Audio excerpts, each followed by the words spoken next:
Hello friends, welcome to my channel study with Neeraj. तो हम लोग 11th के इस चैप्टर सेल साइकिल और सेल डिवीजन के बारे में पढ़ेंगे। तो इसमें हम लोग का टॉपिक कुछ इस प्रकार से होगा। सबसे पहले पढ़ेंगे सेल साइकिल के बारे में, फिर उसके बाद से पढ़ेंगे एम्फेज। एम्फेज क्या होता है, फिर उसके बाद से पढ़ेंगे माइटोसिस का सिग्निफिकेंस क्या होता है, ठीक है। फिर उसके बाद से पढ़ेंगे मियोसिस, फिर उसके बाद से पढ़ेंगे मियोसिस का सिग्निफिकेंस क्या होता है, ठीक है। तो आइए पढ़ते हैं। Are you aware that all living organism even the largest start their life from a single cell. बोल रहा है कि हम लोग जितने भी लिविंग ऑर्गेनिज्म होते हैं, क्या वो अपने लार्जेस्ट होते हैं, क्या वो सिंगल सेल से लाइफ स्टार्ट करते हैं। उसके बाद से बोल रहा है you may wonder how single cell then goes on to form a such large organism. बोल रहा है कि कैसे सिंगल सेल ऑर्गेनिज्म जो होते हैं वो एक बड़े आगे चल के एक बड़े ऑर्गेनिज्म बनते हैं। तो उसी के बारे में तो हम लोग को पढ़ना है। Growth and reproduction are characteristic of cells. Growth और रिप्रोडक्शन जो होता है सेल का डिफाइनिंग फीचर होता है, ठीक है। इन ऑल लिविंग ऑर्गेनिज्म, जितने भी लिविंग ऑर्गेनिज्म होते हैं उसमें ग्रोथ और रिप्रोडक्शन जो होता है वो डिफाइनिंग फीचर होता है। उसके बाद से बोल रहा है all cell reproduce by dividing into two with each parent cell giving rise to daughter cell each time they divide. बोल रहा है कि जैसे कि कोई पेरेंट सेल होगा, ठीक है, वो दो डॉटर सेल में डिवाइड होगा, ठीक है, फिर दो डॉटर सेल में डिवाइड होगा।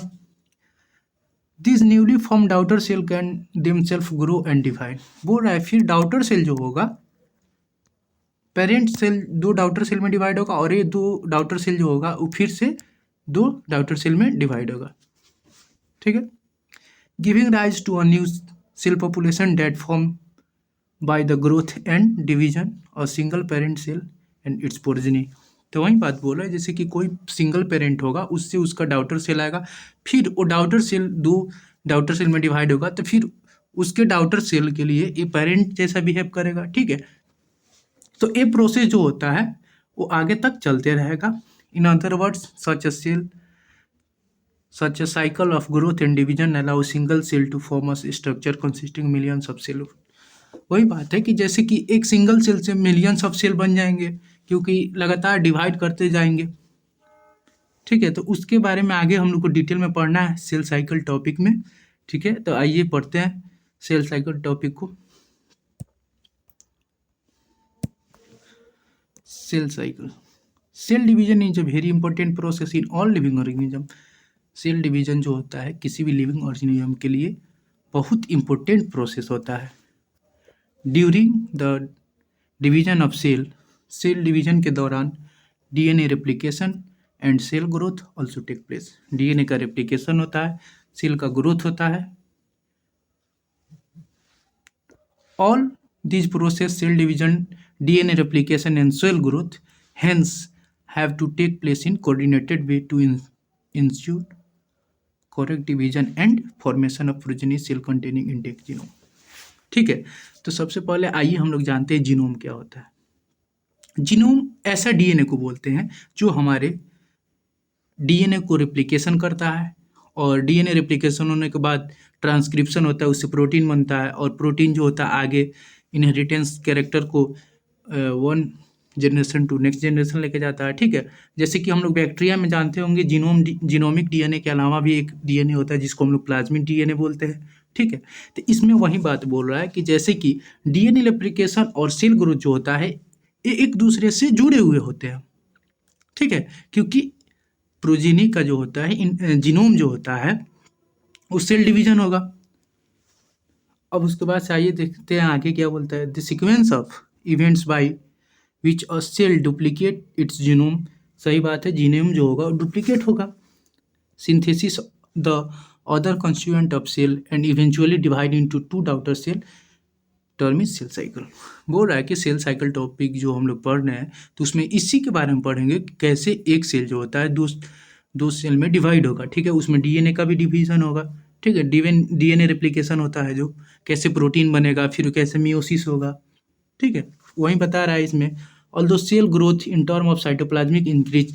बोल रहा है कि जैसे कि हमारा सेल होगा तो इसमें न्यूक्लियस होगा, ठीक है। तो इसमें जितने भी ऑर्गेनेल्स होगा तो इसके अंदर जो होते हैं उसको हम लोग साइटोप्लाज्म बोलते हैं। तो जैसे कि न्यूक्लियस डिवाइड होगा, तो न्यूक्लियस डिवाइड होगा उसके बाद से फिर साइटोप्लाज्म भी डिवाइड होगा, ठीक है। नहीं तो न्यूक्लियस डिवाइड होगा, साइटोप्लाज्म डिवाइड नहीं होगा, तो उसके बाद से मल्टी न्यूक्लिएटेड सेल हो जाएगा, ठीक है। तो वही बोल रहा है कि पहले न्यूक्लियस डिवाइड होगा, फिर उसके बाद से साइटोप्लाज्म का डिवीजन होगा, ठीक है। इज अ कंटिन्यूअस प्रोसेस, ठीक है।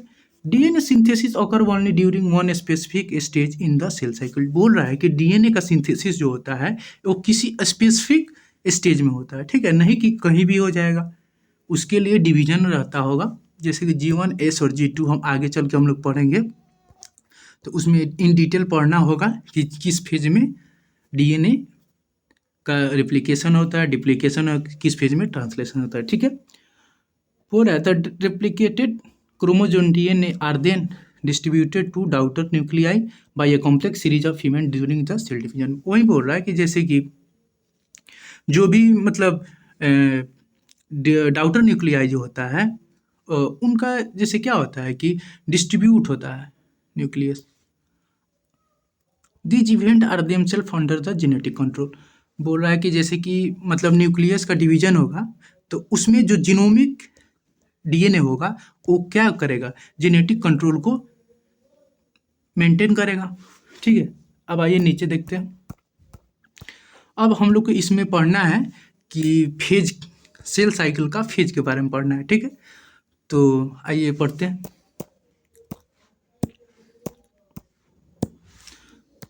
Phase of cell cycle. Phase of cell cycle.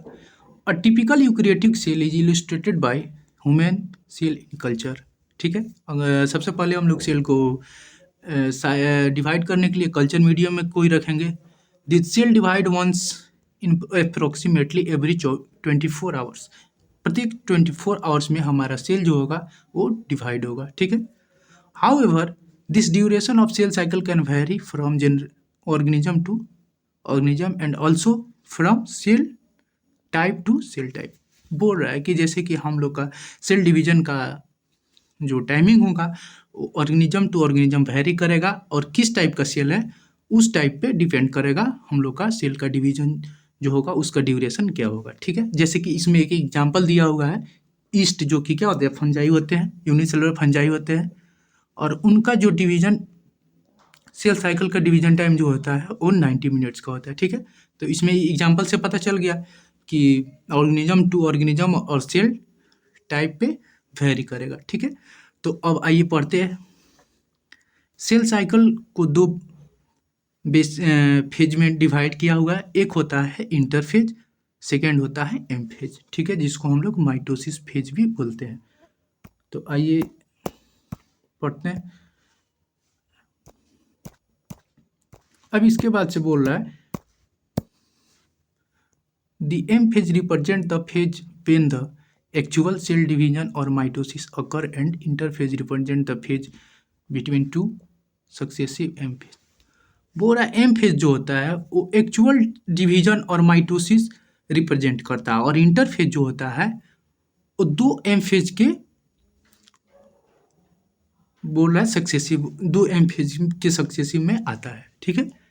अब बोल रहा है it is significant to note that 24 hour average duration of cell cycle of human cell. बोल रहा है कि ह्यूमन सेल का जो होता है ऊपर बता भी दिया है कि 24 आवर का एवरेज ड्यूरेशन होता है, ठीक है।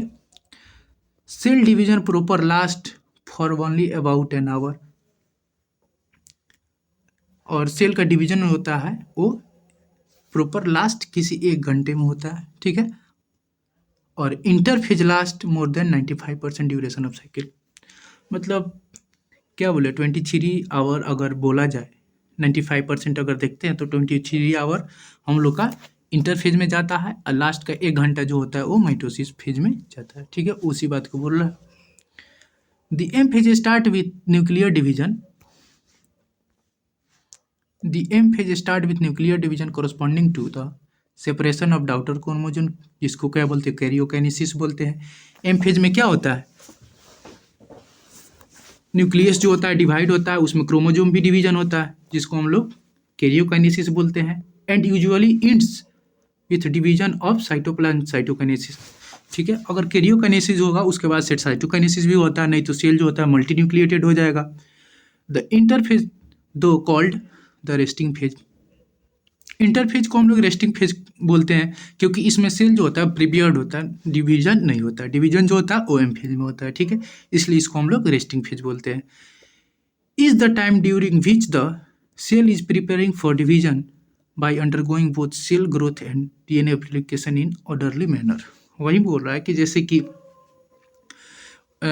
इंटरफेज में जो होता है सेल का ग्रोथ होता है और रेप्लिकेशन होता है एक ऑर्डर मैनर में, ठीक है। तो उसके बाद से बोल रहा है इंटरफेज को हम लोग 3 फेज में डिवाइड किए हैं। तो आइए उसको इन डिटेल पढ़ते हैं 3 फेज क्या क्या है, ठीक है। फर्स्ट फेज है G1 फेज जिसको गैप 1 भी बोलते हैं। सेकेंड फेज है S फेज जिसको सिंथेसिस फेज भी बोल सकते हैं। थर्ड फेज है G2 फेज जिसको हम लोग गैप 2 भी बोल सकते हैं, ठीक है। तो अब आइए देखते हैं G1 फेज, G1 फेज के बारे में, ठीक है। बोल रहा है G1 phase correspond to interval between the mitosis and initiation of DNA replication. बोल रहा है कि डीएनए G1 फेज जो होता है वो 2 इंटरवल होता है किसके बीच में, माइटोसिस और जब डीएनए का इनिशिएशन रेप्लिकेशन स्टार्ट होता है उससे पहले और माइटोसिस के बीच में इंटरवल का G1 फेज बोलते हैं, ठीक है। During G1 phase the cell is metabolically active and continuously grow but does not replicate its DNA. बोल रहा है कि जैसे कि G1 फेज में जो होता है वो मेटाबॉलिकली एक्टिव होता है, उसमें डीएनए का रेप्लिकेशन नहीं होता है, सेल ग्रो करता है कंटिन्यूअसली बट उसमें डीएनए का रेप्लिकेशन नहीं होता। अब हो रहा है एस और synthesis phase mark the period during which DNA synthesis और रेप्लिकेशन टेक प्लेस, ठीक है। एस फेज को सिंथेसिस फेज भी बोलते हैं, क्यों, क्योंकि इसमें डीएनए का सिंथेसिस होता है और डीएनए का रेप्लिकेशन होता है, ठीक है। During this time amount of DNA पर सेल डबल, ठीक है। तो हम लोग पढ़े भी हैं कि जैसे कि डीएनए का रेप्लिकेशन होता है तो सेमी कंजर्वेटिव होता है, डीएनए डिवाइड होगा तो 2 से 4 हो जाएगा, तो इसलिए बोल रहा है कि डबल हो जाएगा। If the initial amount of DNA denoted as 2C then increase to 4C। सही बात है, अगर 2C से 4C हो जाएगा DNA. However there is no increase in chromosome number, chromosome number constant होगा, क्रोमोजोम में कोई चेंजिंग नहीं आएगा, डीएनए डबल हो जाता है, ठीक है। If the cell had haploid or 2n number of chromosome at G1 phase, even after S the number of chromosome remains the same is that is 2n। बोल रहा है कि जैसे कि हमारा सेल जो है G1 फेज में अगर 2n होगा तो S फेज के बाद भी 2n ही होगा, ठीक है। In animal cell during the S phase DNA replication begins in the nucleus. बोल रहा है कि किसी भी एनिमल सेल में इस फेज के दौरान डीएनए का रेप्लिकेशन जो न्यूक्लियस का स्टार्ट होता है, ठीक है। उसके बाद से बोल रहा है कि सेंट्रियोल डुप्लीकेट होता है और साइटोप्लाज्म में, ठीक है, साइटोप्लाज्म में ही सेंट्रियोल होगा। During the G2 phase protein are synthesis in preparation for mitosis while the cell growth continuous. बोल रहा है कि जैसे कि बोल रहा है G1 फेज में हम लोग का replication metabolically active but start हुआ और एस फेज में डीएनए का रेप्लिकेशन होगा, उसके बाद से ट्रांसलेशन होता है, क्योंकि प्रोटीन बनाना है। प्रोटीन इसलिए बनाना होता है क्योंकि ट्यूबुलिन प्रोटीन बनाएगा जो एम फेज में आगे चल के उसको डिवीजन करता है। आइए देखते हैं यहाँ पे जैसे है ना G1 phase, S phase, G2 phase, उसके बाद से तो यहाँ G2 फेज में क्या करता है, प्रोटीन बनाता है। G2 फेज में प्रोटीन बनाएगा जिससे हम लोग का आगे का process prophase, metaphase, anaphase, telophase, उसके बाद से साइटोकाइनेसिस होता है। अगर ट्यूबुलिन प्रोटीन बनाएगा तो उसको साइटोकाइनेसिस काइनेटोकोर से अटैच होके और क्रोमोसोम को सेपरेट कर देगा, तो उसको आगे पढ़ेंगे। इसीलिए G2 फेज में ट्रांसलेशन होता है जिससे ट्यूबुलिन प्रोटीन बनता है, ठीक है। अब आइए आगे देखते हैं। बोल रहा है some cell in the adult animals do not appear exhibit division. कुछ सेल जो होते हैं वो डिवाइड नहीं होते हैं, ठीक है, do not appear exhibit division. Example heart cell जो होता है उसमें कोई भी डिवीजन नहीं होता। Many other cell divide only occasionally as needed to replace cell that have been lost become injured और सेल डेथ। बोल रहा है कि कुछ ऐसे सेल जो होते हैं वो ओकेजनली डिवाइड होते हैं, नहीं कि ऐसे डिवाइड होते रहते हैं, ठीक है। जैसे कि इंजरी हो गया, सेल का डेथ हो गया, तो रेयर का इमरजेंसी कंडीशन में सेल क्या होंगे, डिवाइड होंगे, ठीक है। These cell that do not divide further exit G1 phase to enter the inactive phase, जिसको हम लोग क्वाइसेंट फेज बोलते हैं। बोल रहा है कि जैसे कि जो सेल डिवाइड नहीं होगा वो क्वाइसेंट फेज में चला जाता है, ठीक है। Cell in the stage remains metabolically active but no longer proliferate called on the depending on requirement of organism. जिस तरह का रिक्वायरमेंट रहता है उस टाइप से सेल डिवाइड होगा या फिर क्वाइसेंट फेज में चला जाएगा, ठीक है। In animal mitotic cell division is only seen in diploid somatic cell. बोल रहा है कि एनिमल में जो होता है माइटोटिक सेल डिवीजन जो होता है वो डिप्लॉयड सेल में होता है। Against this plant can show mitotic division in both haploid and diploid. और प्लांट सेल में दोनों में होता है माइटोटिक डिवीजन, हैप्लॉयड और डिप्लॉयड दोनों में होता है। From your collection the example of alternation of generation in chapter 3। वहीं बोल रहा है कि जैसे कि हम लोग अल्टरनेशन ऑफ जनरेशन चैप्टर में पढ़े हैं, वहाँ पे क्या हो रहा था, मियोसिस हो रहा था, फिर उसके बाद से 2n से n स्पोरोफाइट बन रहा था, गेमेटोफाइट बन रहा था, ठीक है, वही बता रहा है। अब आइए हम लोग एम फेज को पढ़ेंगे। एम फेज जो होता है मोस्ट ड्रामेटिक सेल साइकिल का मोस्ट ड्रामेटिक फेज होता है, ठीक है।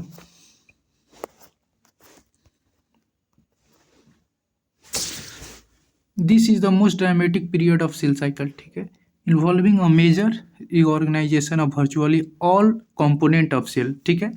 मेजर रीऑर्गेनाइजेशन होता है वर्चुअली किसी भी सेल के कंपोनेंट का, ठीक है। Since the number of chromosome in the parent and progeny cell is the same. बोल रहा है कि इसीलिए पेरेंट का क्रोमोजोम और प्रोजेनी का क्रोमोजोम जो होता है वो सेम होता है, ठीक है। It is called a equational division, ठीक है। इक्वेशनल डिवीजन नहीं होगा तो क्रोमोजोम का जो नंबर होता है वो क्या होगा, वो डिफर कर जाएगा पेरेंट से और प्रोजेनी से। Though for combinations mitosis has been divided into 4 stage of nuclear division. Mitosis जो होता है न्यूक्लियर डिवीजन का 4 स्टेज में डिवाइड किया गया है, ठीक है। ये जो होता है बहुत एसेंशियल होता है, इसके सेल डिवीजन की चीज़ को समझाता है। ये चारों फेज जो डिवाइड हुआ है, क्लियर कट प्रोसेस लाइन हर एक स्टेज को बताता है, ठीक है। माइटोसिस को इस 4 स्टेज में डिवाइड किया गया। फर्स्ट स्टेज है prophase, second metaphase, third anaphase, fourth telophase, ठीक है। अब आइए पढ़ते हैं हम लोग प्रोफेज।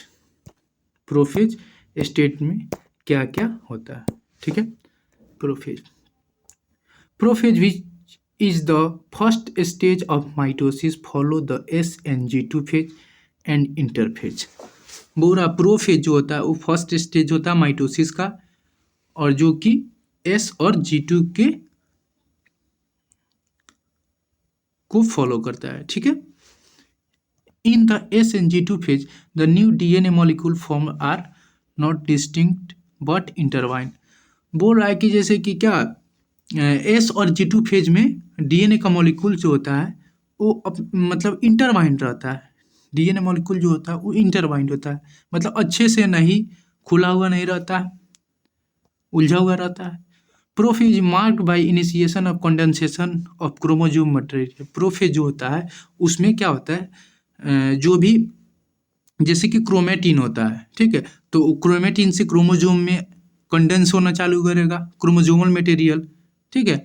ऐसे मतलब G2 फेज में क्या होता है, G2 फेज में जैसे कि हम लोग को उसमें अच्छे से DNA देखने को मिलता है, बट प्रोफेज तक भी मतलब DNA का क्रोमोजोम का कॉन्सेप्ट आता है, बट इंटरवाइंड जो होता है उलझा हुआ रहता है। The chromosome material become untangled during the process of chromatin condensation. वही बोल रहा है कि जैसे कि अनटेंगल रहता है क्रोमेटिन का जो कंडेंसेशन होता है जिससे क्रोमोजोम बनता है, ठीक है, तो वो उलझा हुआ रहता है। The centriole which had undergo duplication during S phase of interphase now begin move towards the opposite pole of the cell. वही बोल रहा है कि जैसे कि जो इंटरफेज में सेंट्रियोल जो डुप्लीकेट हुआ था एस फेज में, तो वो क्या होता है, दो सेल के तरफ जाना चालू कर देता है सेंट्रियोल जो होता है। The completion of prophase can thus mark by the following characteristic event. वही बोल रहा है कि जैसे कि दो इवेंट है, कौन कौन, तो क्रोमोजोम मटेरियल कंडेंस होता है और कॉम्पैक्ट माइटोटिक क्रोमोजोम बनता है क्रोमेटिन से।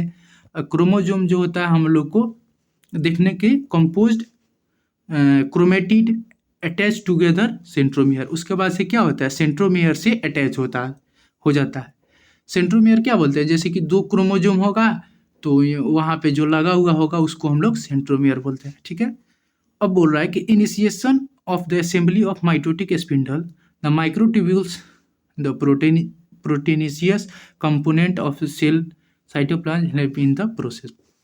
वही बोल रहा है जैसे कि हम लोग का प्रोटीन जो बना था ना जी2 फेज में, तो क्या होता है, जैसे कि माइटोटिक स्पिंडल में दोनों पोल पे जाना चालू कर देता है और क्या अटैच हो जाता है।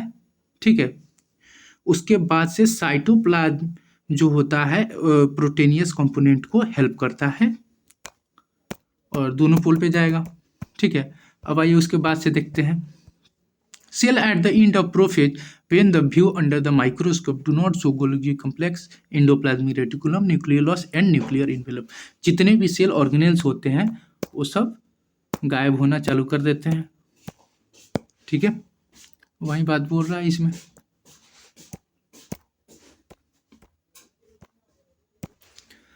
अब उसके बाद से बोल रहा है मेटाफेज के बारे में हम लोग को देखना है। तो वही बोल रहा है कि जैसे जितने भी सेल ऑर्गेनेल्स जो होते हैं, Golgi complex, endoplasmic reticulum, nucleolus और न्यूक्लियर इन्वेलप, वो सारे गायब हो जाते हैं। ठीक है, उसके बाद से हम लोग को देखना है मेटाफेज के बारे में। बोल रहा है कि मेटाफेज में जो कंप्लीट न्यूक्लियर इन्वेलप का जो होता है डिसइंटीग्रेशन हो जाता है। उसके बाद से होता है सेकेंड फेज पे माइटोसिस का, और क्रोमोजोम जो होता है वो साइटोप्लाज्म में पूरे फैल जाते हैं। ठीक है, उसी को इस लाइन से बताया है। ठीक है, कंप्लीट डिसइंटीग्रेशन होता है न्यूक्लियर एनवेलप का और सेकेंड फेज माइटोसिस का।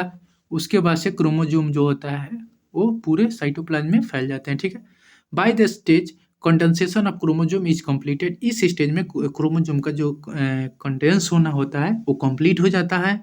उसके बाद से हम लोग को क्लियरली माइक्रोस्कोप से देख सकते हैं क्रोमोजोम को मेटाफेज के स्टेट में। ठीक है, this is then stage at which morphology of chromosome is most easily studied. और मेटाफेज स्टेज में हम लोग क्रोमोजोम का मॉर्फोलॉजी को अच्छे तरह से स्टडी कर सकते हैं। ठीक है, at this stage metaphase chromosome is made up of two sister chromatid which are held together by centromere. बोल रहा है कि मेटाफेज के मेटाफेज स्टेट में दो क्रोमेटिन जो होता है एक सेंट्रोमियर से अटैच होता है। ठीक है, small disc shaped structure of at the surface of centromere are called kinetochore. तो इसके सरफेस पे जो होता है वो क्या होता है, काइनेटोकोर होता है। ठीक है, this structure serve as site of attachment of spindle fibre. इसी से स्पिंडल फाइबर लगे होते हैं जो कि क्या जिसको सेंट्रियोल बोलते हैं हम लोग, सेंट्रोसोम में होते हैं जो कि प्रोटीन के बने होते हैं। ठीक है, ट्यूबुलिन प्रोटीन के जी2 फेज में बनते हैं। Form by the spindle fibre to the chromosome that move into position of centre of cell. ठीक है, वही बोल रहा है सेल के सेंटर पे। ठीक है, hence the metaphase is characterised by all chromosome coming to lie in equator and chromatid of each chromosome connected by the kinetochore to spindle fiber from one pole, its sister chromatid connected by kinetochore spindle fiber from opposite pole। ठीक है, तो वही बोल रहा है कि जैसे कि मेटाफेज स्टेट में जितने भी क्रोमेटिड जो होते हैं वो काइनेटोकोर से अटैच हो जाते हैं और एक क्रोमेटिड जो होते हैं एक इक्वेटर पे आ जाते हैं, एक लाइन पे आ जाते हैं। ठीक है, उसके बाद से बोल रहा है क्रोमोजोम जो होते हैं काइनेटोकोर के ही हेल्प से स्पिंडल फाइबर जो होते हैं ट्यूबुलिन प्रोटीन के जो बने होते हैं उनके हेल्प से मेटाफेज इक्वेटर पे आ जाते हैं, एक लाइन में आ जाते हैं। ठीक है, उसके बाद से बोल रहा है sister chromatid connected by kinetochore, ठीक है, स्पिंडल ऑपोजिट पोल पे। बोल रहा है plane of alignment of chromosome at metaphase is refer to metaphasic plate, ठीक है, उसको मेटाफेजिक प्लेट बोलते हैं।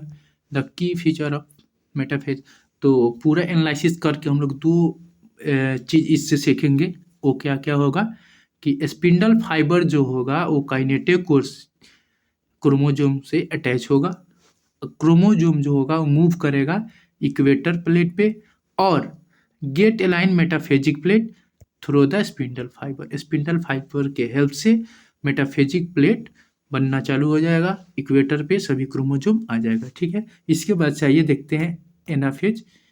एनाफेज में क्रोमोसोम कैसे होता है और उसके बाद से क्या होता है, ठीक है। बोल रहा है कि एनाफेज में क्रोमोसोम जो होता है, एनाफेज में क्रोमोसोम जो होता है वो अरेंज हो पहले तो मेटाफेज में इक्वेटर पे अरेंज हो गया था, उसके बाद से क्या होगा स्प्लिट करेगा क्रोमोसोम, ठीक है। दोनों डाउटर क्रोमेटिड जो होगा वो स्प्लिट करेगा, मतलब टूट जाएगा दोनों तरफ से, उसको क्या खींचेगा, ट्यूबुलिन प्रोटीन जो होता है, ठीक है, उसको दोनों तरफ से खींचेगा। Now refer chromosome of the future daughter nuclei begin their migration towards the opposite pole. दोनों अपोजिट पोल की तरफ जा रहा है, देख रहे हैं, दोनों अपोजिट पोल की तरफ जाएगा। ये मेटाफेज में एक ही लाइन पे आ गया, एक लाइन पे आ गया, उसके बाद से क्या दोनों अपोजिट पोल पे जाएगा। As each chromosome move away from the equatorial plate, equatorial plate पे जितने भी हैं वो मूव करेंगे। The centromere of each chromosome its toward the pole and hence the leading edge, ठीक है, वही बोल रहा है कि दोनों पोल के साइड में अपना जाना चालू कर देंगे। With the arm of chromosome trailing behind, thus anaphase state is characterised by क्या, दो इसमें, इसके में भी दो की पॉइंट बोल रहा है, वो कौन कौन की पॉइंट होंगे आइए देखते हैं। सेंट्रोमियर जो होते हैं स्प्लिट करेंगे और क्रोमेटिड सेपरेट हो जाएंगे, तो जैसा कि देखने के लिए मिल रहा है कि क्रोमेटिड सेपरेट होकर दोनों पोल पे आ गए, देख रहे हैं ना। क्रोमेटिड मूव अपोजिट पोल, दोनों अपोजिट पोल पे चले गए, ठीक है। अब उसके बाद से बोल रहा है हम लोग को देखना है टीलोफेज के बारे में, ठीक है। अब आइए देखते हैं टीलोफेज में क्या होता है क्रोमोसोम का। At the beginning of final stage of mitosis, telophase, last जो स्टेज होता है उसको हम लोग क्या बोलते हैं, टीलोफेज बोलते हैं। ऐसे ये टीलोफेज को हम लोग प्रोफेज का रिवर्स भी बोल सकते हैं, क्यों, क्योंकि उसमें जो होता है सेल ऑर्गेनेल सारे गायब हो जाते हैं और इसमें आना चालू हो जाता है। तो आइए देखते हैं क्या बोल रहा है। The chromosome that lives reach their respective pole decondense and lose their individuality. The individual chromosome can no longer ensign the chromatin material in the collect and mass two pole. This stage show the following key point. बोल रहा है इसमें क्या होता है, chromosome जो होता है ऑपोजिट स्पिंडल पोल पे चला जाता है और लॉस्ट कर देता है अपने डिस्क्रीट एलिमेंट को, ठीक है। बोल रहा न्यूक्लियर एनवेलप जो होता है वो सिंबल होता है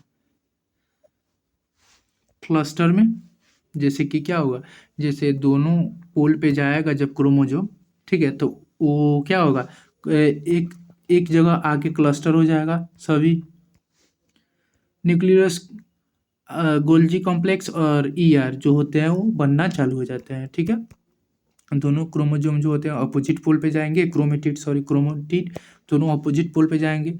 तो उसके बाद से जब अपोजिट पोल पे जाएंगे तो जितने भी ऑर्गेनेल्स जो होगा, न्यूक्लियोलस हुआ, गोल्जी कॉम्प्लेक्स हुआ और ईआर रिफॉर्म होने लगेगा, ठीक है।